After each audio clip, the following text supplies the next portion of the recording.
use ChatGPT without phone number, let's open it.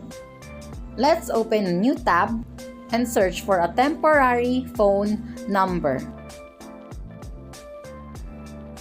You can choose anything from this, but let's use this for now. Here, you can see a list of different numbers that you can use for your ChatGPT. You can choose any number from those and copy it. Go back to ChatGPT and paste it.